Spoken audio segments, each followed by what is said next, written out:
Hello guys, good morning. Yan, tatlo na.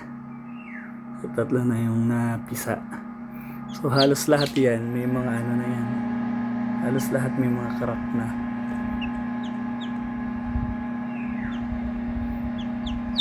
Nakakatuwa.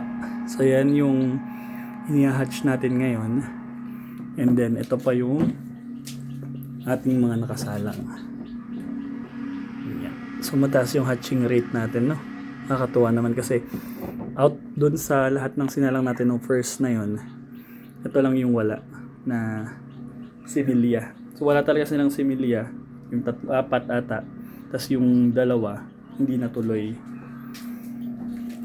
So expect natin na within the day lalabas na yung mga dapat mapisa. Galing.